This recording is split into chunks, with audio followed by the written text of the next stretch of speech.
Ces jours d'automne de l'année 1955 marqueront de leur empreinte la vie politique de l'Allemagne fédérale d'après-guerre. Les derniers prisonniers de guerre allemands, au nombre de 10 000, rentrent en RFA. Leur retour marque la fin de la misère et de la guerre. On les accueille d'autant plus chaleureusement.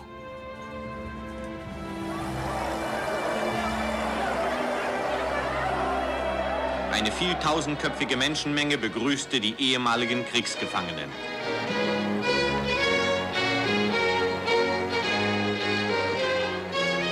Mais ce n'est qu'une partie de la vérité.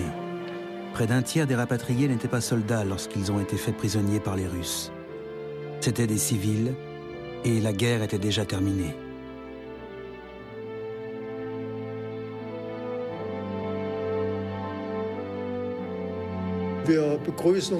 Nous souhaitons la bienvenue aux rapatriés. Voilà comment on nous a accueillis, comme des rapatriés militaires. Personne ne savait qu'il y avait des prisonniers civils. Qui aurait pu imaginer que des civils avaient été condamnés et déportés en Russie? Ils se comptent par milliers et jusqu'à ce jour, leur histoire a été passée sous silence.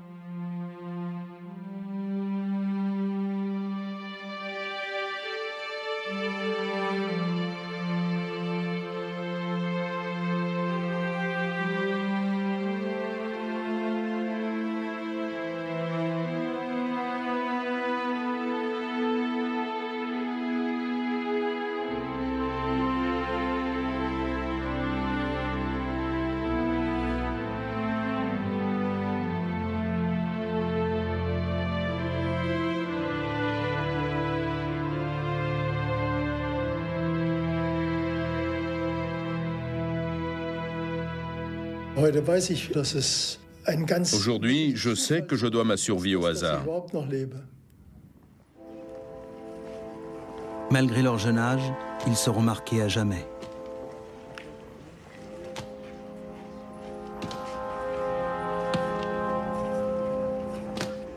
Ce n'était pas une arrestation, c'était un enlèvement. Certaines personnes disparaissaient sans laisser de traces. Certes, il y avait des rumeurs, mais personne ne savait rien avec certitude.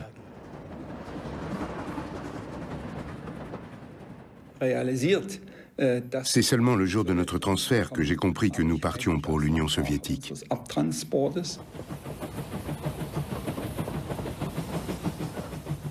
Tout le monde parle des goulags, mais personne ne parle de nous. C'est comme si nous n'avions jamais existé.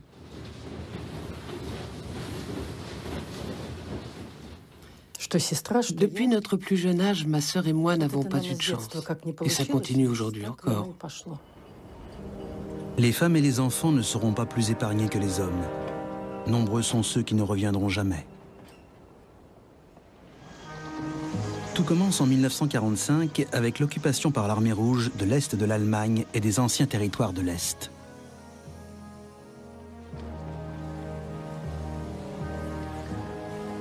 Ces drapeaux sont partout, et Staline étend son hégémonie.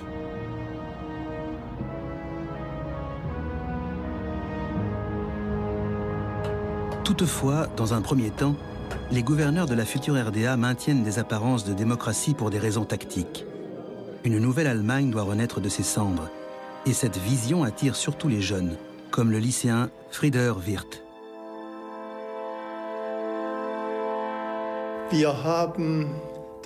Nous avions connu le Troisième Reich, l'horreur, la répression, la force brutale. Alors, après le démantèlement du régime nazi, nous espérions fonder enfin une société nouvelle, une société libre. Dans un premier temps, les lycéens sont en accord avec la propagande officielle qui prône la reconstruction. Beaucoup arborent la chemise bleue de l'organisation de jeunesse chapeautée par l'État. Après la guerre, le lycée de Meuselwitz, petite ville de Thuringe, est le siège d'un renouveau intellectuel, encouragé par un certain nombre d'enseignants.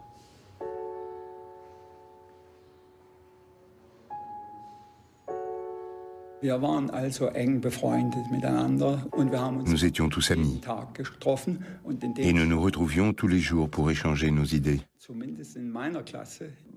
Dans ma classe, en tout cas, une grande majorité était d'avis qu'il fallait instaurer un système démocratique.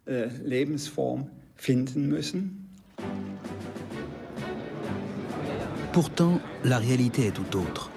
Les premières élections à la Chambre du peuple en octobre 1950 ne visent qu'à consacrer le pouvoir d'un régime soumis à Moscou.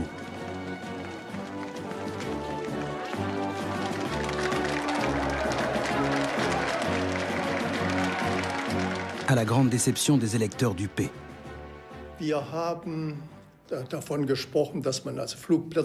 Nous voulions distribuer des tracts et inscrire des slogans sur les murs. Mais nous n'avons jamais dépassé le stade du projet. À Leipzig aussi, dans les milieux étudiants, de jeunes citoyens de RDA n'acceptent pas d'élections manipulées par un pouvoir central, bien que cela ne se dise qu'en petit comité.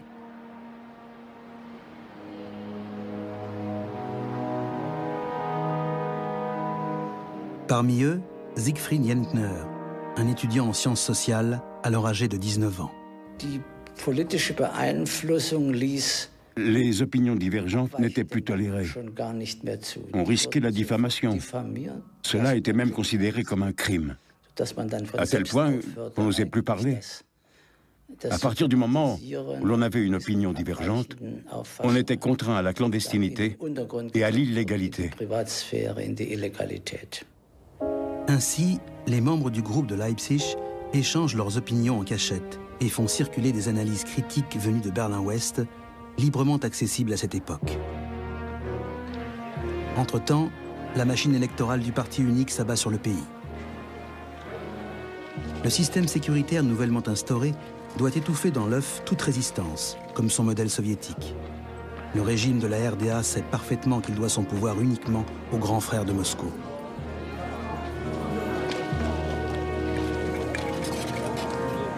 Les travailleurs n'ont pas d'autre choix que de voter pour la liste unique.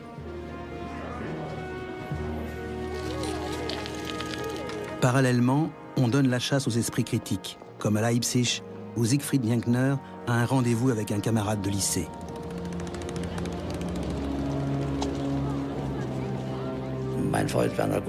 Lorsque mon ami Werner Gumpel et moi sommes arrivés chez lui, la Stasi nous attendait déjà. Ils étaient en train de fouiller l'appartement. À notre arrivée, nous avons été arrêtés immédiatement.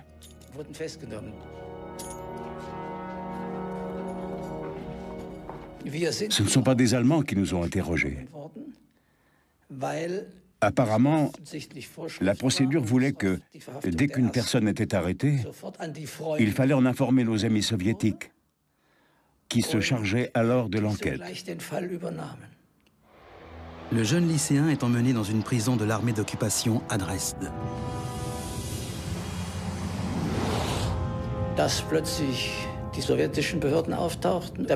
Nous, on ne s'attendait pas du tout à voir intervenir les autorités soviétiques. Car au fond, nous n'avions rien dit contre l'Union soviétique. Nous avions simplement critiqué la RDA.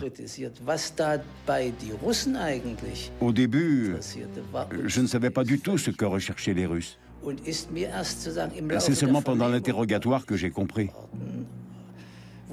L'officier qui m'interrogeait parlait sans arrêt d'espionnage, de résistance. Il voulait savoir quelles étaient nos activités. Les Russes devaient penser qu'ils venaient de démanteler un réseau de résistants ou d'espions. Agenten, Spione, Saboteure entlarvt, die von Westdeutschland und Westberlin aus das Leben und die Existenz eines jeden von uns bedrohen. Pendant la guerre froide entre superpuissances, la propagande fait croire qu'à chaque coin de rue, le danger guette. Das wollen sie, diese Banditen. Là où Staline exerce son pouvoir, ceux qui cherchent à échapper au conformisme imposé passent rapidement pour des ennemis. Deshalb geht der Kampf gegen Agenten, Spione und Saboteure uns alle an. Les adolescents, victimes de cette paranoïa, se retrouvent en prison.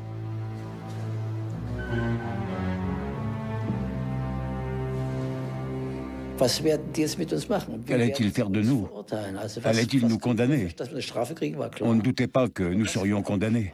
Mais quelle serait notre peine? C'était l'incertitude. Et ce qui arriva par la suite dépassa de loin les pires appréhensions d'un jeune homme de 20 ans. Disparus sans laisser de traces. La grande majorité des citoyens ignorent ce qui se passe juste à côté de chez eux, à l'abri des regards. Certes, on entend parler de personnes disparues, mais on pense plutôt qu'elles sont parties en Allemagne de l'Ouest. Ou alors on ne cherche pas trop à savoir. Seuls les proches continuent à s'interroger. Le père de Siegfried Jankner écrit des lettres désespérées aux autorités. L'incertitude quant au sort de notre fils nous anéantit. Ma femme surtout est au bord de l'effondrement. Seul un retournement heureux dans cette affaire pourrait lui redonner goût à la vie. Les autorités répondent par le silence. Qu'il s'agisse des proches, des amis, des collègues de travail, les autorités ne donnaient jamais d'informations quant aux charges retenues contre la personne arrêtée. Impossible de savoir où cette personne se trouvait, ou ce qui était réellement advenu d'elle. C'était une méthode pratiquée par l'Union soviétique dans les années 30. La police politique de la RDA a copié le modèle. Dans les grandes villes est-allemandes, parfois en plein cœur des zones résidentielles, la police politique de Staline dispose de ses propres locaux, où elle retient les détenus et procède aux interrogatoires.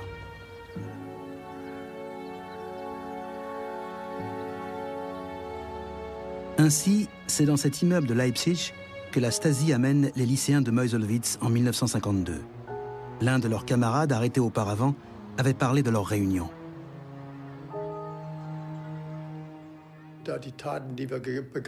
Comme les délits que nous avions commis nous semblaient des broutilles, nous pensions que nous allions nous en tirer avec un avertissement ou quelque chose de ce genre.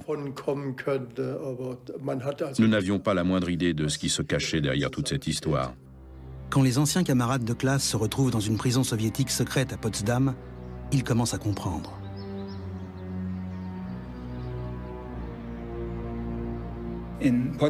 À Potsdam, j'ai été interrogé pour la première fois. On m'a crié dessus.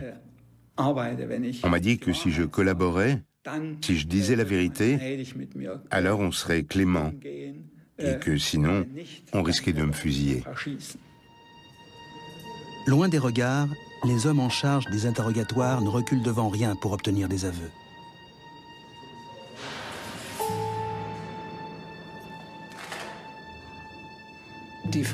Les interrogatoires avaient lieu la nuit et se prolongeaient jusqu'au petit matin.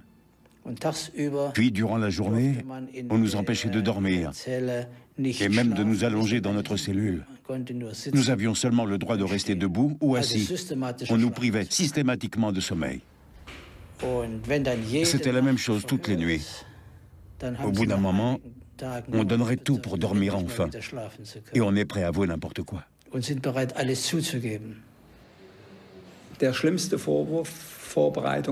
Le délit le plus grave dont j'ai été accusé, c'est celui de participation à la résistance active. Simplement parce que j'étais présent lorsque Heinz Heysfeld affirma qu'en cas de guerre, on se battrait du côté des Américains. Et parce qu'une autre personne avait raconté qu'elle avait caché quelque part un pistolet chargé, c'était suffisant pour m'accuser de participer à la résistance active. Après des semaines d'isolement, les amis se revoient enfin au tribunal. En réalité, le verdict est déjà établi lorsque le tribunal militaire soviétique se retire pour délibérer.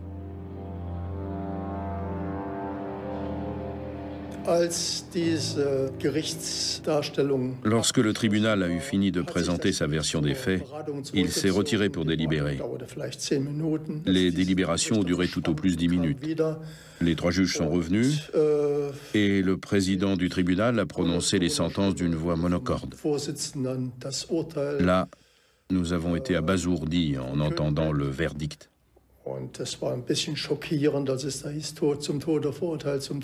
Condamné à la peine de mort, condamné à la peine de mort, 25 ans de réclusion, 25 ans de réclusion. Frieder Wirth, lui, est condamné à mort pour quelques paroles prononcées inconsidérément lorsqu'il était encore à l'école. Dans la prison militaire de Dresde également, des sanctions impitoyables pleuvent, notamment contre l'étudiant que les soviétiques considèrent comme le cerveau du groupe de Leipzig.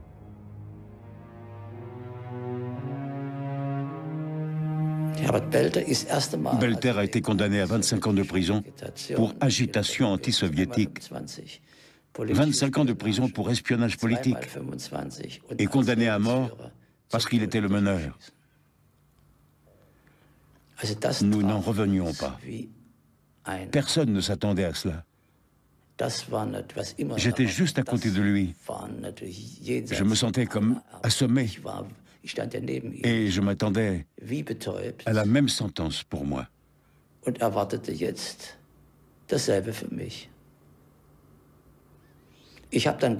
Du coup, je n'ai même pas entendu que moi, j'avais été condamné à seulement 2 fois 25 ans. C'est quelques instants plus tard que j'ai réalisé que je resterais en vie. Mais pas dans son pays.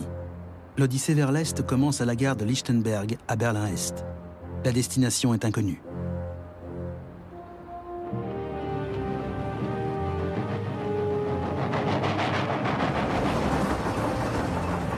Tout est fait pour que la population ne se doute pas que l'on organise des déportations.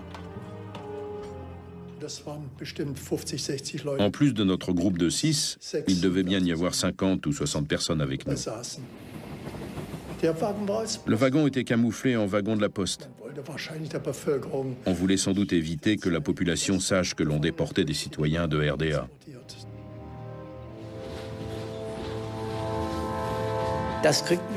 Nous avons rapidement compris que le train partait pour la Russie. J'avais l'impression qu'on allait nous enterrer vivants. Parce que nous ne savions pas du tout dans quelle partie de cet immense pays nous allions nous retrouver. Mis à part quelques militaires soviétiques ayant enfreint la loi, les trains transportent presque exclusivement des prisonniers allemands ou autrichiens.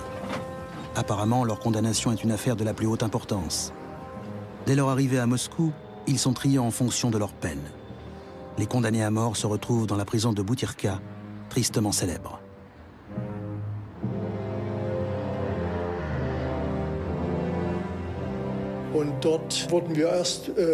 Ce n'est qu'après cela que nous avons été soumis à la procédure habituelle. Nous avons été fouillés, pris en photo, lavés, rasés et envoyés dans nos cellules, qui étaient sombres et froides.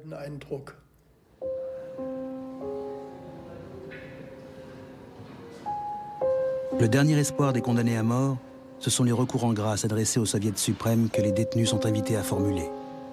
Autant de témoignages de désespoir et de solitude. En pleine détresse, un jeune homme de 25 ans écrit « Je vous en prie, permettez-moi de continuer à vivre. Je serai prêt sans hésitation à sacrifier un œil pour un soldat de l'Union soviétique qui aurait perdu la vue. Je vous prie de voir là une preuve de ma volonté d'expier mon crime. Je vous en prie, permettez-moi de sacrifier un œil et commuer ma peine de mort en peine de prison. Ne détruisez pas la vie d'un jeune homme de 25 ans. »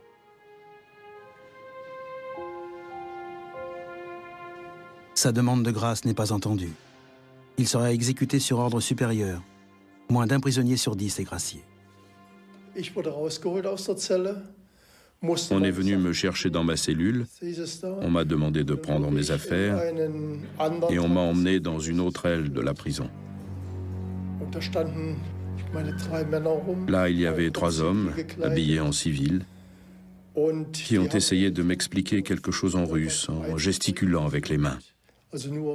Ils voulaient dire que je ne serais pas fusillé, mais condamné aux travaux forcés. Puis, on m'a emmené dans une autre cellule, où il y avait déjà 2 autres personnes, graciées elles aussi. En voyant que 2 des places étaient encore libres, je leur ai annoncé que des amis à moi allaient nous rejoindre. Mais personne n'est jamais venu. Heinz Baumbach, 26 ans. Heinz Eisfeld, 20 ans. Helmut Peikert, 19 ans. Tous ont été abattus dans les caves de la prison de Butyrka. Bien sûr que je me demande pourquoi ils ont été exécutés, eux, et pas moi. Pourquoi ai-je eu cette chance? Je mentirais en disant que j'aurais préféré mourir à leur place, car j'aime la vie, j'aime vivre. Mais eux aussi, ils aimaient la vie. Dans le cimetière du monastère de Donskoy, on jette les cendres des morts dans des fosses communes.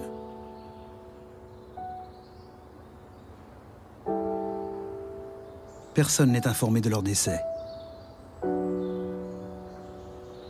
Aucune tombe, aucune photo, aucun nom. Ils ont disparu sans laisser de traces.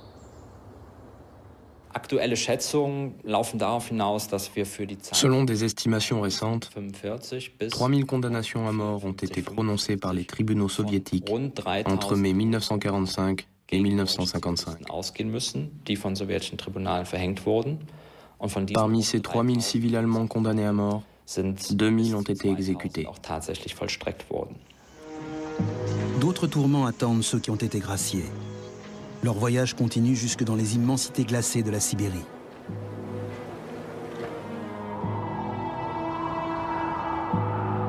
Destination Vorkuta, l'un des plus importants goulags soviétiques. Ici, ils retrouvent ceux de leurs camarades qui avaient été condamnés à des peines de prison. Le quotidien était défini par la situation géographique de Vorkuta, par le climat.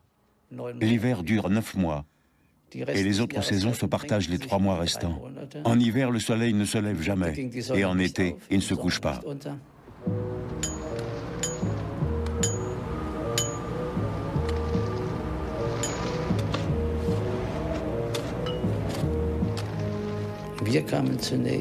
Au début, nous avons été affectés à une brigade de travail et nous devions creuser.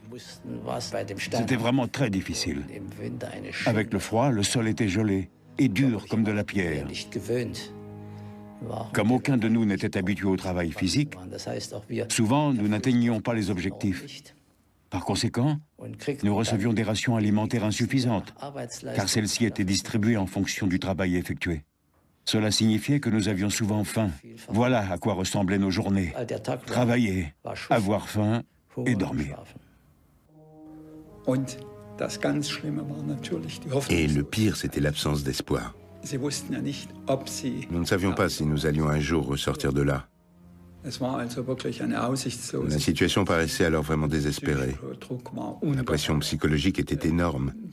Et nous nous demandions sans cesse si nous allions jamais revoir nos proches, si nous allions jamais revoir l'Allemagne.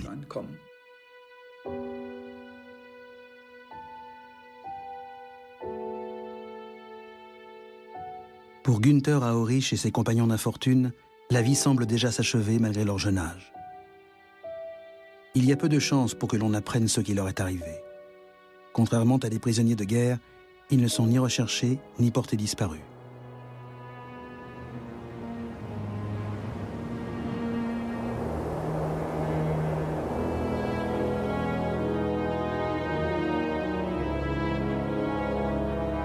Beaucoup d'entre eux connaissent une mort misérable dans le froid glacial. À l'Est, personne ne parle d'eux, et à l'Ouest, on les a oubliés jusqu'à aujourd'hui.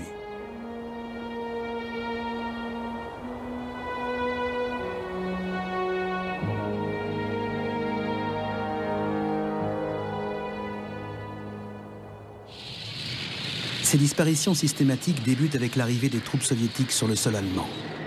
Certes, en 1945, quelques-uns voient les soldats de l'armée rouge comme des libérateurs. Mais on se rend compte rapidement que ces temps nouveaux n'apportent pas seulement la paix tant espérée.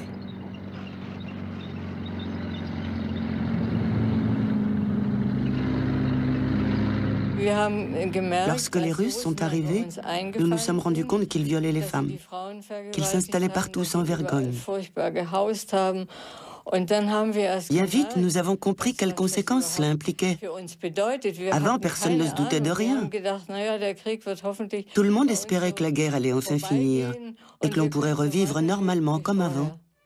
Malgré la guerre, Regina et Resihan grandissent dans un univers très protégé.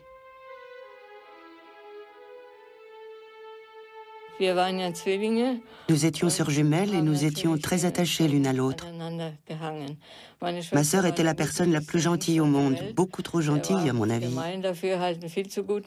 Jamais nous n'aurions imaginé devoir un jour quitter la maison.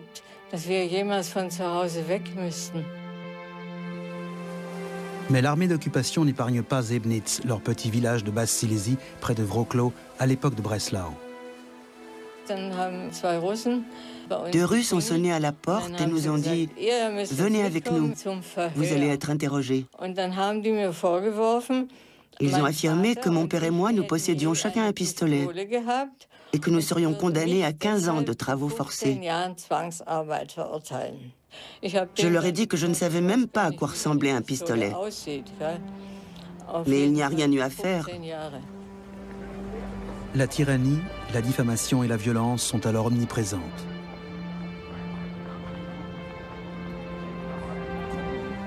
Les troupes soviétiques se trouvent essentiellement confrontées à des hommes âgés, des enfants et des femmes. Ces dernières sont considérées comme butin de guerre.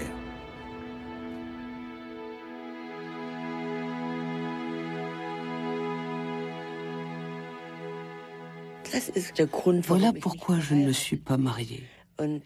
C'est à cause de ce que m'ont fait subir les Russes lorsque j'avais 17 ans que je n'ai jamais eu de relation avec un homme. C'était affreux. On n'imagine pas à quel point c'est horrible. Ça m'a marqué pour le restant de mes jours. Plus jamais je n'ai laissé un homme me toucher. Ces rafles massives de civils laissent supposer que les chefs d'accusation ne sont qu'un prétexte.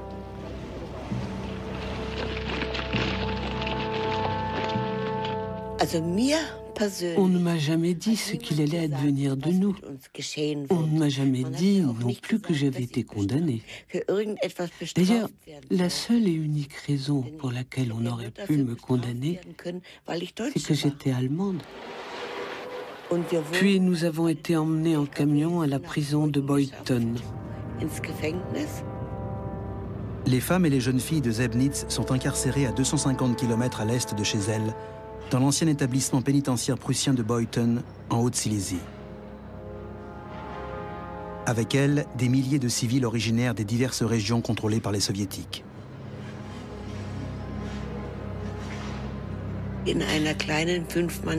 Nous étions à 15 dans des cellules pour 5.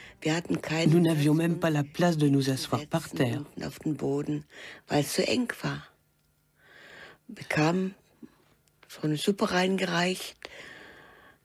Puis on nous a servi de la soupe en nous disant « Skoro domoi », bientôt à la maison. Parmi les détenus, beaucoup avaient suivi l'appel lancé par les autorités militaires soviétiques.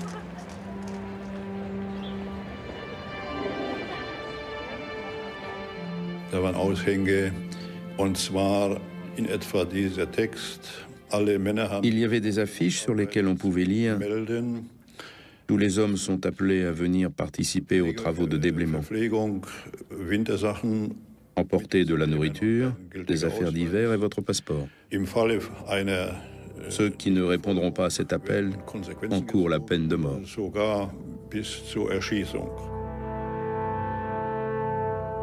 Le père de Paul Koss cède devant la menace. Mais au lieu de déblayer les rues, ce spécialiste de la mine se retrouve dans la maison d'arrêt de Beuthen. C'est là que le fils voit son père pour la dernière fois. Mon père est sorti de sa cellule et je me suis retrouvé à côté de lui.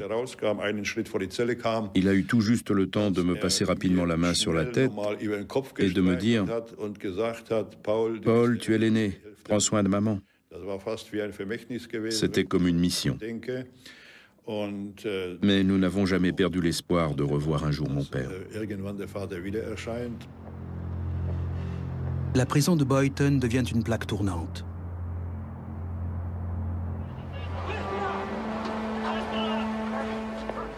Les ordres veulent que les hommes rassemblés ici aient entre 17 et 50 ans et qu'ils soient aptes au travail. De nombreux mineurs originaires de Haute-Silésie, une région houillère, se trouvent parmi eux. Cependant, la nationalité des prisonniers importe peu.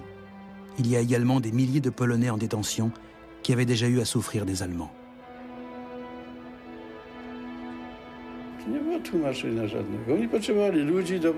On embarquait tous ceux qui étaient aptes au travail, sans se préoccuper de leur nationalité.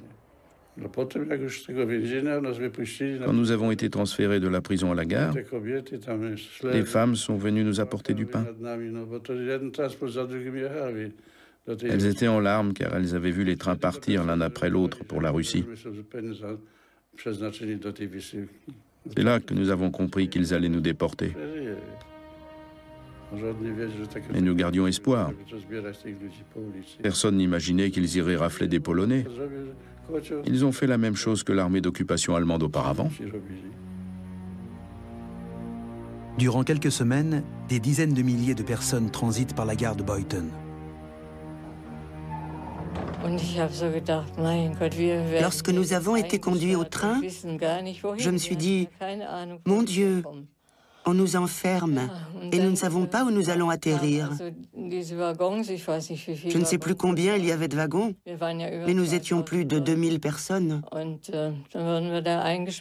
nous a dit de grimper, on nous a enfermés, et personne ne pouvait sortir. Pour faire nos besoins, il y avait des rigoles. Puis le train est parti.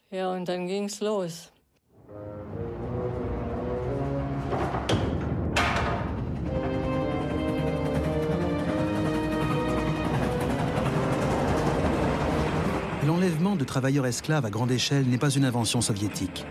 Quelques années plus tôt, les trains de prisonniers circulaient dans l'autre sens. 3 millions de soviétiques avaient été amenés en Allemagne pour travaux forcés. À présent, au terme de cette guerre dévastatrice, la puissance victorieuse réclame de la main-d'œuvre en guise de réparation.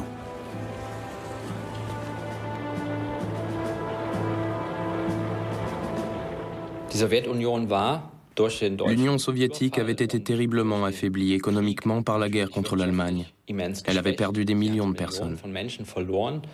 À présent, elle cherchait à tout prix à retrouver sa puissance économique et à lancer la reconstruction du pays. Ainsi, dès 1943-1944, les autorités soviétiques songeaient à faire venir de la main-d'œuvre allemande en guise de réparation. Sur ce sujet, un consensus régnait entre les Alliés. Churchill et Roosevelt n'y voyaient pas d'inconvénient. Tout cela faisait partie des accords que les Alliés signèrent à Yalta. Quoi qu'il en soit, les Alliés ne sont pas intervenus lorsqu'on a mobilisé les gens de force.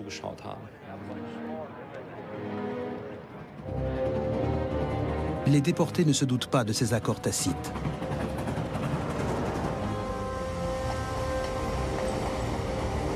Pour eux, tout ce qui importe, c'est de survivre aux contraintes de l'interminable voyage en wagon à bestiaux.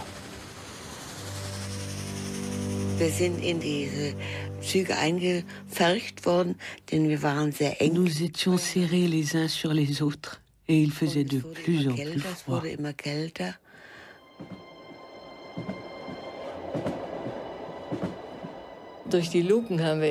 Grâce à des petites ouvertures, nous pouvions voir ce qui se passait dehors. Et là, nous avons découvert qu'ils se débarrassaient des morts tout simplement en les jetant dans la neige. Ainsi, beaucoup sont morts pendant le voyage, échappant à bien des souffrances.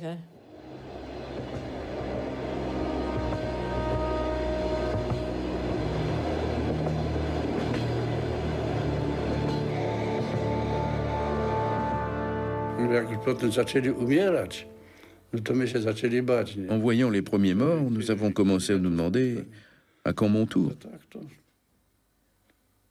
Moi, j'espérais survivre et rentrer chez moi. J'étais bien naïf. Les plus désespérés étaient des hommes mariés, des pères de famille. Ceux-là mouraient souvent de tristesse.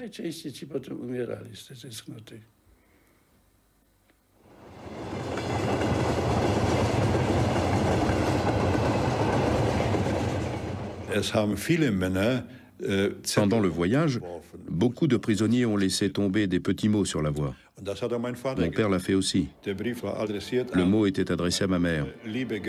Chère Gertrude, chers enfants, malheureusement, le voyage vers l'Est continue. Nous ne savons pas ce qui nous attend. C'est triste, mais malheureusement c'est vrai. Mes espoirs étaient vains. Faites ce que vous pouvez pour obtenir ma libération. Je comprends enfin ce que cela signifie que de perdre sa liberté. Cher Trudel, d'ici mon retour, je t'embrasse. Toi ainsi que Paul et Gottfried. Après 13 jours de voyage, le train transportant les survivants s'arrête à l'extrême nord de la Russie, au-delà du cercle polaire, sur la péninsule de Kola. Nous ne savions pas où nous étions. Personne ne nous a dit ce qu'on allait faire de nous. À notre arrivée au camp de Kandalaksha, on nous a conduits dans nos baraques. Les jeunes femmes originaires de Silésie se retrouvent dans le camp de travail de Kandalaksha. C'est un univers qui dépasse en horreur tout ce qu'on pouvait imaginer.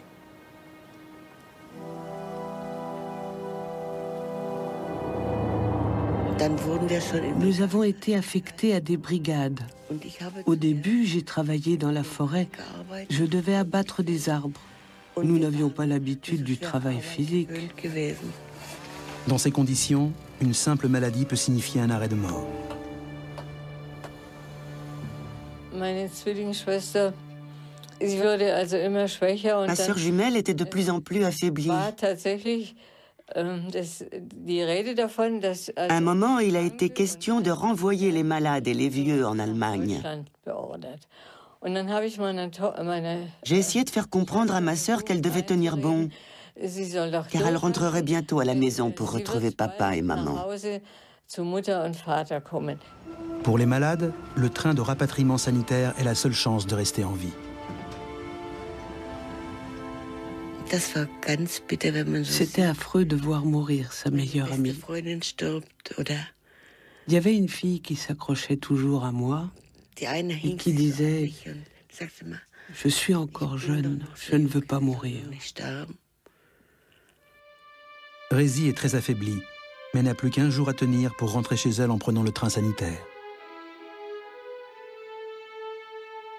Il y avait une infirmière russe qui avait du cœur. Elle m'a fait venir parce que ma sœur n'allait pas bien du tout. J'ai pris ses mains entre les miennes et puis elle est partie. Elle était morte. Le pire, c'est que j'ai dû immédiatement recommencer à travailler. 1 heure plus tard, je devais être à la mine.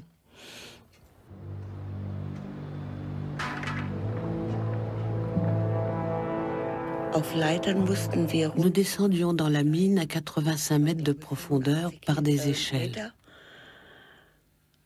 En bas, on chargeait de lourdes pierres qu'il fallait remonter.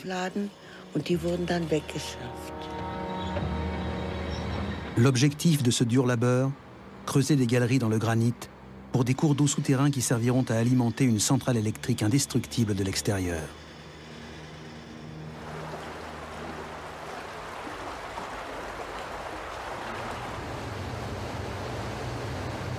Les turbines et la salle des générateurs se situent à 80 mètres sous terre.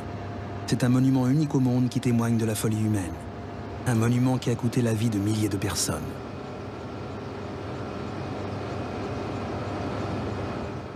Les détenus ont travaillé 3 ans sur ce chantier, en sachant que c'était au profit de l'Union soviétique.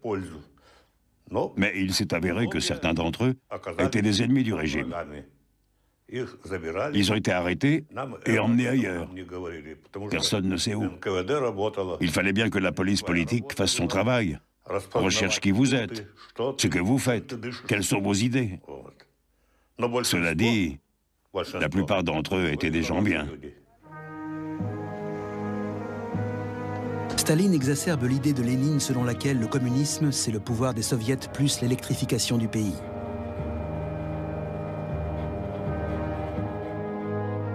Il veut que son empire se dote d'une industrie lourde, coûte que coûte.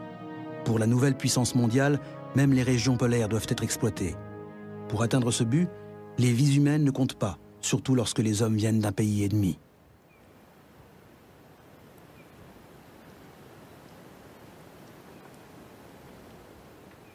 Nous, les travailleurs libres, nous n'avions droit qu'à 800 grammes de pain en échange d'un ticket de rationnement. Les prisonniers avaient beaucoup moins. Pourtant, ils voulaient manger eux aussi. Souvent, ils ne mangeaient pas à leur faim. C'est pourquoi beaucoup d'entre eux sont morts. Ils sont morts de faim et de froid. Jour après jour, sans répit, la mort frappe.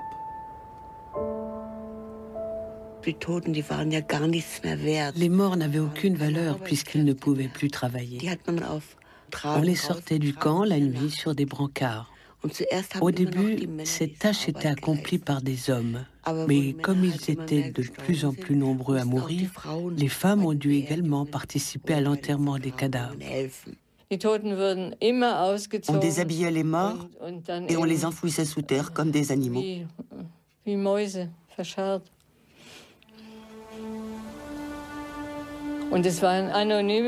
C'était des fosses communes anonymes que personne n'avait le droit d'aller visiter.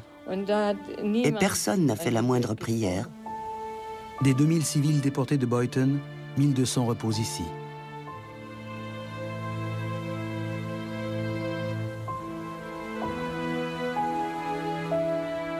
Seul l'espoir maintient en vie ceux qui restent.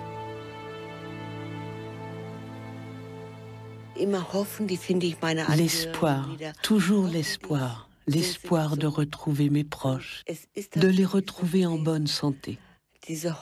C'était ça. Pendant que nous étions en Russie, c'est l'espoir qui nous a donné la force et l'envie de vivre.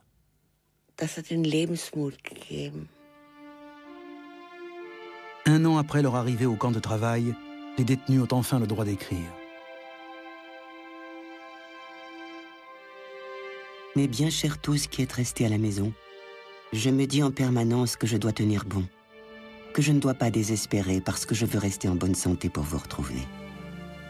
Comme moi, vous attendez mon retour. Il y a bien un Dieu au ciel. Je vais l'implorer qu'il me laisse revenir parmi vous, chez nous, à la maison. J'attends la délivrance.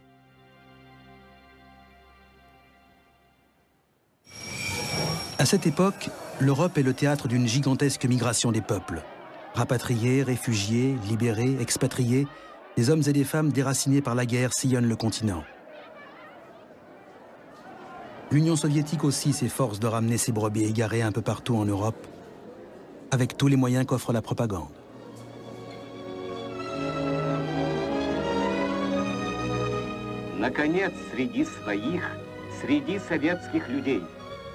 C'est en montrant de tels moments de bonheur que Staline espère inciter ses sujets à revenir.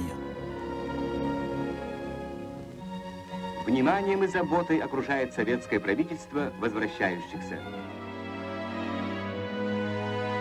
L'État fait preuve de beaucoup de rigueur, mais ne lésine en rien pour faire revenir les citoyens soviétiques déracinés par la déportation et la guerre.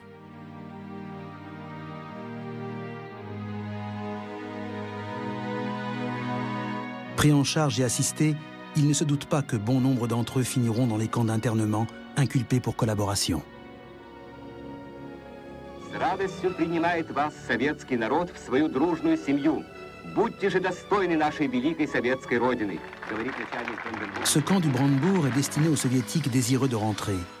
Après la guerre, c'est d'ici que partent la plupart des transports vers la Russie.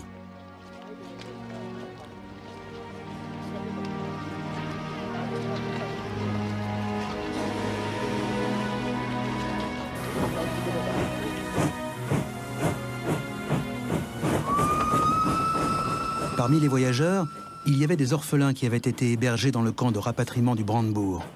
Ils vont rejoindre le nord de la Prusse orientale, qui est administré par les soviétiques.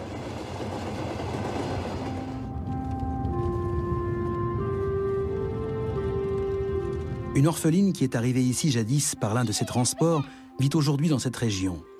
Kafina Sinskamp ne se souvient pas du trajet, elle était trop jeune. Mais elle aimerait bien en savoir plus sur ses origines.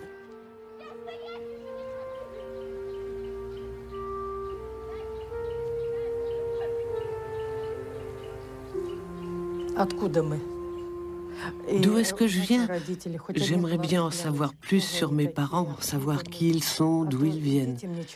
Je ne peux même pas dire à mes enfants qui je suis vraiment. Tout ce que je sais, c'est que je suis grand-mère. Mais à part ça, je ne suis peut-être pas celle pour laquelle je me fais passer.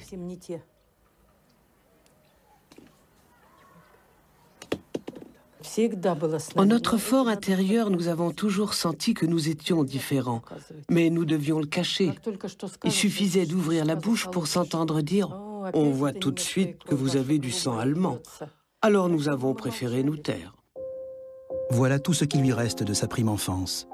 Une photo sur laquelle on la voit enfant et à côté, en alphabet russe, son nom allemand, Zinskamp. Les listes de transport qui ont été conservées font apparaître que certains des orphelins rapatriés étaient en fait allemands.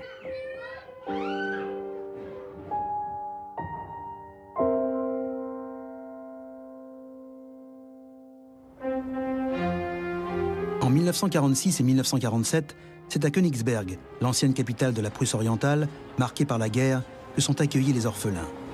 Les soviétiques rebaptisent la ville Kaliningrad.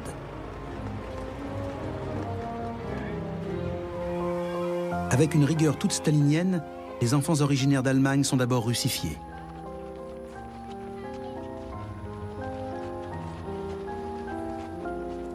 On nous a attribué des noms de famille imaginaires. Moi, je m'appelais Sinikami. Nous avons reçu de nouveaux papiers d'identité, puis nous avons été scolarisés. La première année, j'avais encore beaucoup de difficultés avec la langue russe. Alors j'ai tout de suite été renvoyée de l'école et j'ai dû retourner à l'orphelinat. Battue et insultée, l'écolière se résigne à sa nouvelle vie. Sa sœur cadette est à ses côtés depuis le début de leur odyssée.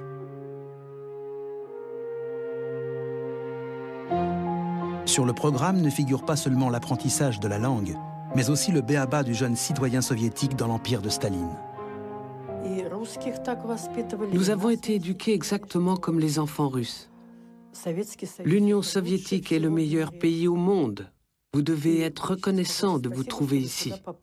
Nous vous offrons une nouvelle vie et une éducation. Comme à tous les jeunes de son âge, on lui inculque la foi en l'État et le culte du petit père des peuples, Staline. Dans l'enceinte de l'orphelinat, personne n'échappe à l'endoctrinement.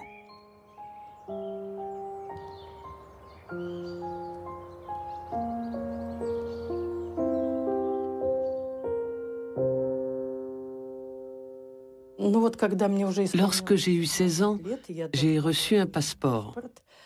J'en avais besoin, car après la troisième, j'avais le droit de quitter l'orphelinat et de chercher une place d'apprenti ou bien un travail. C'est à cette époque qu'est arrivée la lettre. L'éducatrice m'a fait venir et m'a dit « Vos parents vous cherchent, on recherche 2 filles, Christelle et Ingrid. Vous vous appelez Lena et Ina. Mais en regardant dans votre dossier, j'ai compris que vous étiez en fait allemande et que l'on a fait de vous des Russes. Les autres enfants nous ont dit « Ina, vous allez bientôt partir pour l'Allemagne. » Mais moi j'ai répondu « Non, nous ne partons nulle part. » J'ai même encore demandé s'il s'agissait de la RDA ou de la RFA, en précisant que je ne partirais certainement pas en RFA, car on y pratiquait l'esclavage. C'est ce que l'on nous avait inculqué. Aujourd'hui, elle regrette de ne pas avoir saisi cette main qu'on lui tendait. La lettre a disparu, la question de ses origines restera sans réponse. Mais elle n'abandonne pas. Je n'ai qu'un seul souhait. Avant de mourir, je voudrais aller en Allemagne pour voir le pays et découvrir nos origines. Que s'est-il passé exactement dans le camp de rapatriés numéro 226 situé dans le Brandebourg? Pourquoi a-t-on déporté des centaines d'enfants allemands en Union soviétique? En guise de butin? Par erreur ou par excès de zèle? Ou par idéalisme mal compris? Tant que les archives ne seront pas accessibles, nous n'aurons pas de réponse claire à ces interrogations. Les personnes concernées, comme Kafina Zinskamp, qui en réalité s'appelle Ingrid et ne sait même pas quel âge elle a, souffrent encore aujourd'hui de ne pas connaître leurs racines.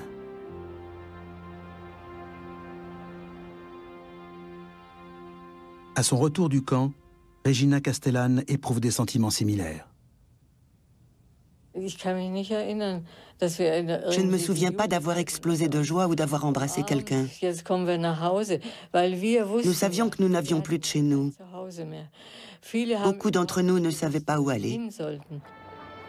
Entre-temps, la Silésie est devenue polonaise. Les Allemands qui y vivaient avaient tous été évacués vers l'ouest.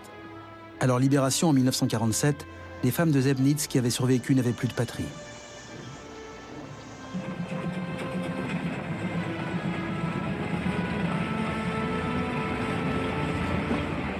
Des années plus tard, les rapatriés du camp d'internement de Vorkuta vivent une expérience similaire.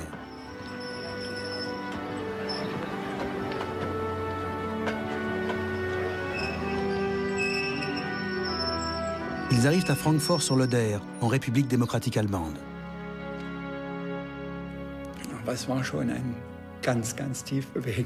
J'étais très ému de retrouver l'Allemagne. Mais en même temps, l'idée de revenir m'oppressait, car je ne voulais pas retourner en RDA. Je ne savais pas du tout à quoi m'attendre. Pour bon nombre de rapatriés, l'Ouest est une terre inconnue. Dans l'allégresse que provoque le retour des rapatriés militaires, les civils sont un peu laissés de côté. On ne veut pas trop ébruiter leur histoire pour ne pas décrédibiliser l'Ostpolitik d'Adenauer. Cependant, pour eux aussi, l'arrivée à Friedland marque leur retour à la liberté.